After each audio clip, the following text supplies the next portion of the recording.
BFM Business présente BFM Climat, l'émission. Les entreprises face aux défis climatiques. Thomas Asportas. Bonjour, bienvenue dans BFM Climat, l'émission qui vous aide à réussir votre transition climatique. Aujourd'hui, nous serons en Saône-et-Loire chez Sobag, spécialiste des sacs de grande contenance pour l'industrie. L'entreprise a des objectifs climatiques très ambitieux, mais aussi des défis importants à relever. Notre reporter Philippe Indolbo est sur place et notre expert sera en plateau avec ses solutions. Puis, nous parlerons d'un secteur particulièrement décrié d'un point de vue climatique, la mode, le textile, comment faire des vêtements qui respectent la planète, comment faire basculer le modèle d'affaires du secteur. On en parlera avec deux dirigeants qui ont trouvé des réponses et qui veulent partager leurs solutions avec vous. Julia Faure de Loom et Thomas Uriès de 1083. Et on terminera l'émission comme toujours avec le journal du climat d'Antoine Poincaré, son regard tranché sur l'actu climatique. BFM Climat, on y va.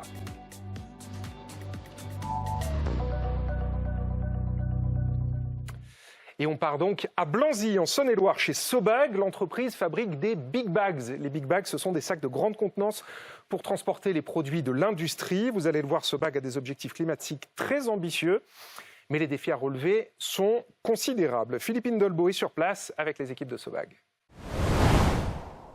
Aujourd'hui, je vous emmène chez Sobag, une entreprise spécialisée dans la fabrication de sacs de grande contenance, utilisés dans l'industrie, la chimie ou encore le bâtiment. L'entreprise s'attaque à une mission de taille, transformer ses pratiques pour devenir un acteur clé de la transition écologique. Alors passer à des matériaux naturels, repenser tout un modèle économique et puis valoriser aussi les efforts en matière de climat. Voilà quelques-uns des grands défis qu'elle doit relever. On découvre tout ça ensemble. Un de nos grands défis chez Sobag, ça va être de transformer notre produit pétro-sourcé en matière bio naturelle, 100% française, avec un nouveau produit à partir de chanvre et de lin. Donc vous le voyez autour de moi, nous sommes entourés de plastique puisque notre économie actuellement est basée sur l'extraction des matières issues du pétrole. Demain, un des grands enjeux pour notre entreprise, ça va être de développer un emballage 100% naturel qui sera du coup décarboné et régénératif. Donc on va pouvoir aussi capter du carbone et l'idée est de pouvoir avoir une fin de vie du produit qui soit compatible avec l'environnement. Donc pour ce faire, nous avons déjà attaqué il y a plusieurs années le développement d'un emballage avec de la toile de chanvre. Bon, malheureusement, nous sommes confrontés à plusieurs difficultés majeures, en particulier comment obtenir les mêmes résistances mécaniques, les mêmes compatibilités alimentaires avec un matériau biosourcé. De plus, il faut un savoir-faire très important au niveau du travail de ces fibres, puisque ce sont des métiers qui ont disparu sur le marché français, ou en tout cas très peu sont restés. C'est un sujet qui va nous occuper, je pense, au moins sur les 3 prochaines années. Comment allons-nous faire pour atteindre les caractéristiques mécaniques? Comment allons-nous faire pour avoir un produit qui soit acceptable en termes de prix de revient par le marché du Big Bag? Et surtout, comment allons-nous le fabriquer dans un environnement qui pour l'instant est dédié plutôt à l'emballage plastique? Bonjour Nicolas Chevalier. Bonjour. Merci de nous avoir accueillis sur le terrain de votre entreprise en Saône-et-Loire. Vous êtes le président de Sobag. Là, vous avez changé un peu de look. Vous nous avez accueillis sur place avec votre blouse et votre charlotte. Là, on est à Paris en civil, si j'ose dire. Vous nous avez rejoints pour qu'on vous aide à avancer sur ces défis. Ils sont nombreux, on l'a entendu. Et c'est Paco Vadillo à vos côtés qui va s'en charger. Bonjour Paco. Bonjour. Manager chez Carbone 4. Paco, on l'a entendu dans le reportage, Nicolas a plein de questions, ne serait-ce que, entre guillemets, sur cette question des produits biosourcés. Quels conseils vous pouvez lui donner pour avancer ? Déjà, premier point, très intéressant de s'intéresser au fait qu'on a un produit issu du pétrole et donc une dépendance aux énergies fossiles du modèle d'activité. Ça, c'est au cœur de la transition climatique de n'importe quelle entreprise, parce qu'une dépendance aux énergies fossiles, c'est une dépendance physique. Les ressources ne sont pas inépuisables et on a déjà bien tapé dans les stocks. Une ressource économique. La France est quasi totalement dépendante des pays exportateurs. Pas d'énergie fossile sur nos sols. Et puis quand même, on s'est engagé collectivement à réduire nos émissions, à sortir des énergies fossiles avec l'accord de Paris. En comparaison, on a parlé du chanvre, on a aussi parlé du lin. Pour prendre l'exemple du lin, la France, première région productrice de lin au monde. Là, on n'est pas du tout sur la même chose. Contrairement au baril de pétrole, on sait faire pousser du lin tous les ans dans les champs de renouvelables. Et puis, aujourd'hui, 80% à peu près de ce qu'on exporte part notamment en Chine pour le transformer.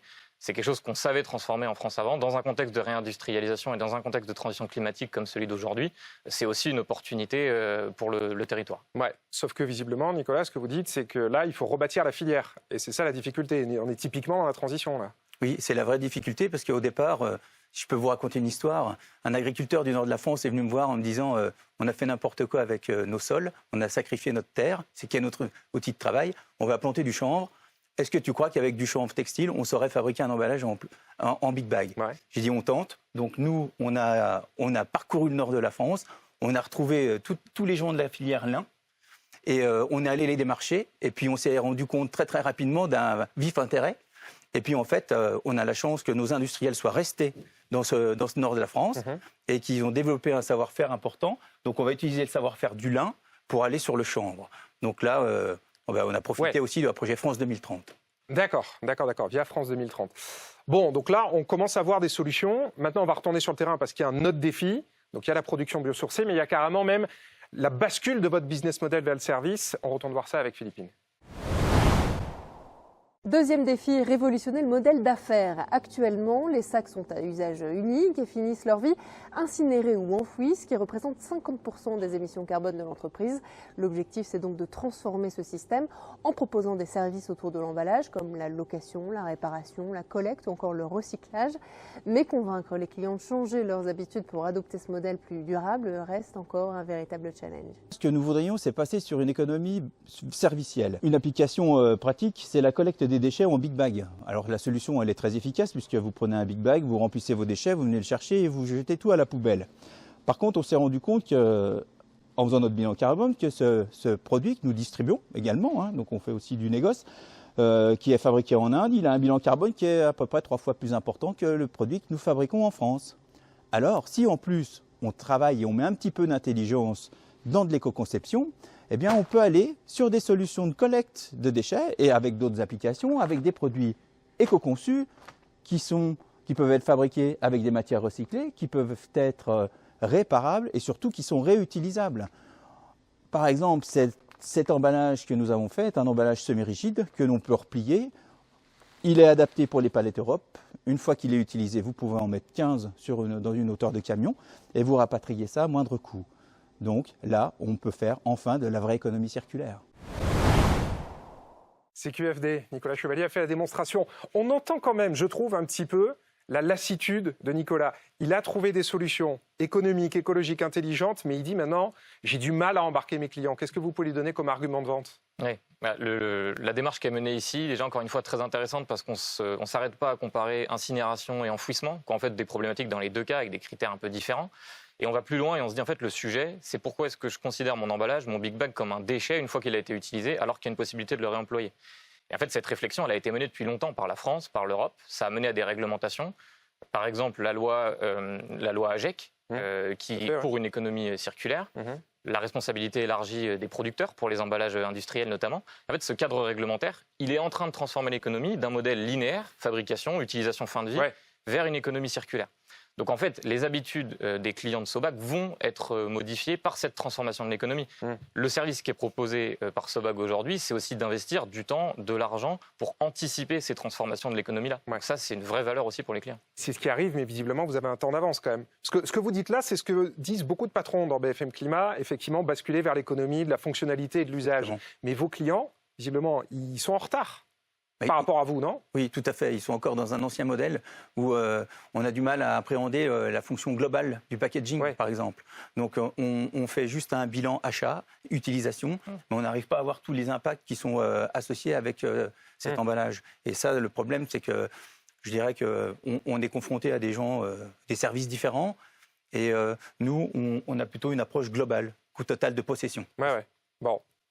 Il va falloir arriver à faire matcher les mentalités, enfin que tout le monde soit sur la même longueur d'onde. C'est notamment pour ça qu'on fait l'émission.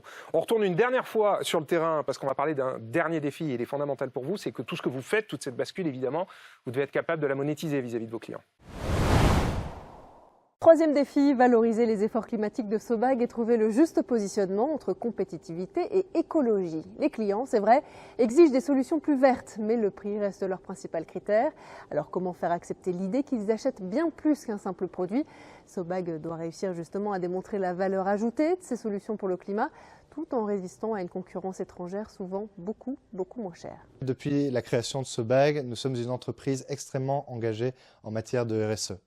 Donc nous sommes ambassadeurs pour le Pacte mondial des Nations Unies pour la région Bourgogne-Franche-Comté depuis 2019.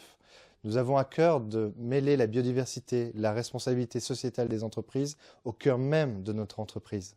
Par exemple, nous avons acquis récemment un terrain de 5,5 hectares qui sera entièrement dédié à la régénération de la biodiversité. Mais la question que nous nous posons, c'est comment valoriser ceci auprès de nos clients. Nous parlons d'un marché extrêmement compétitif.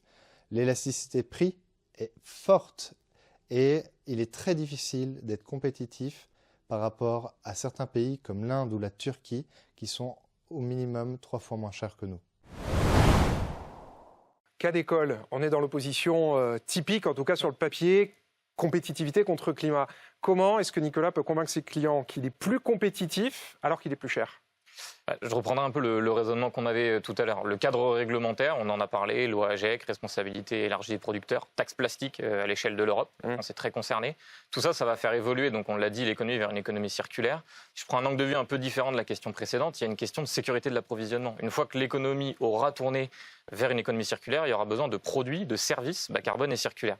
La question, c'est comment est-ce qu'on gère cet approvisionnement à terme avec des partenariats. Ça se fait beaucoup dans d'autres secteurs sur d'autres produits bas carbone.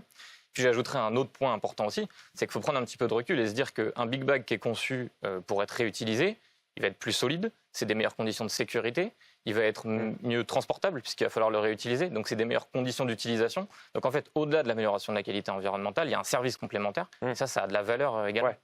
Bon, le mot de la fin pour vous, Nicolas Chevalier, vous êtes confiant dans le fait d'arriver à finir par convaincre vos clients, ouais ? Oui, je suis Ils vont faire la bascule aussi ? Oui, je suis confiant parce que je dirais que je pense aussi qu'en termes de valorisation d'entreprise, je pense que la comptabilité triple capital va aussi nous aider à prendre en compte tous ces aspects, ces externalités positives qui vont donner vraiment la valeur intrinsèque de l'entreprise, qui ne sera plus pas que la valeur financière, en tout cas pas que les résultats financiers. Ouais. Donc si je peux terminer sur un mot, je dis, on a un bel outil qui est une entreprise. Quand on est chef d'entreprise, on a un outil qui sert à faire le bien ou qui peut faire le mal. On le voit en ce moment, il y a certaines grandes entreprises qui sont mal intentionnées, je dirais.